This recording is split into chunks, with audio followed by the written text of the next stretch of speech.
தமிழகத்தில் இன்னும் ஓரிரு மாதங்களில் சட்டமன்ற தேர்தல் நடைபெற இருக்கும் சூழலில், முன்னாள் முதல்வர் ஓபிஎஸ் இன்று திமுகவில் இணைந்தார்.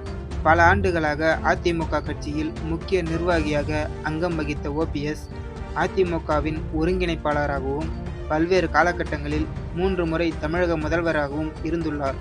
இந்நிலையில், ஜெயலலிதாவின் மறைவுக்கு பிறகு எடப்பாடி பழனிசாமி மற்றும் ஓபிஎஸ் ஆகியோருக்கு இடையே ஏற்பட்ட கருத்து வேறுபாடுகள் காரணமாக ஓபிஎஸ் அதிமுகவில் இருந்து விலக நேரிட்டது. அதன் பிறகு ஓபிஎஸ் தனது ஆதரவாளர்களுடன் அரசியலில் தனித்தே இருந்தார். தற்போது சட்டமன்ற தேர்தல் வரவிருக்கும் சூழலில் ஓபிஎஸ் எந்த கட்சியுடன் கூட்டணி வைப்பார் என்று மிகவும் எதிர்பார்க்கப்பட்டது. இந்நிலையில், கடந்த வாரம் சட்டப்பேரவை கூட்டத்தொடரின் போது தமிழக முதல்வர் மு.க.ஸ்டாலின் தான் மீண்டும் முதல்வராக வருவார் என ஓபிஎஸ் தெரிவித்திருந்தார்.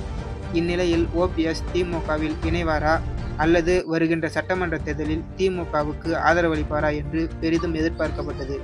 இந்நிலையில், இன்று காலை எம்எல்ஏ பதவியை ராஜினாமா செய்துவிட்டு அண்ணா அறிவாலயத்தில் முதல்வர் மு.க.ஸ்டாலினை சந்தித்து திமுகவில் இணைந்தார் ஓபிஎஸ்.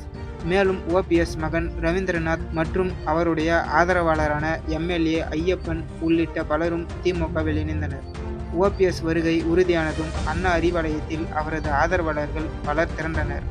இதற்கு முன்னதாக அமைச்சர் சேகர்பாபு ஓபிஎஸ்ஐ சந்தித்து பேசியுள்ளார்.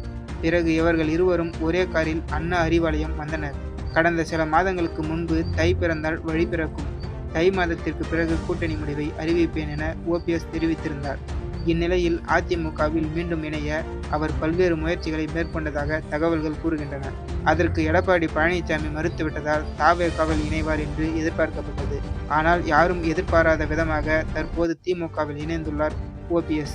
இன்று முதல்வர் மு.க.ஸ்டாலின் கோவை செல்வதற்கு முன்பாக அவரை நேரில் சந்தித்து திமுகவில் இணைந்துள்ளார் ஓபிஎஸ். திமுகவில் ஓபிஎஸ் இணைந்திருப்பது தமிழக அரசியல் வரலாற்றில் மிகப்பெரிய மாற்றமாக பார்க்கப்படுகிறது. இதற்கு முன்னதாக ஓபிஎஸ் ஆதரவாளரான வைத்தியலிங்கம் உட்பட சிலர் திமுகவில் இணைந்தனர் என்பது குறிப்பிடத்தக்கது.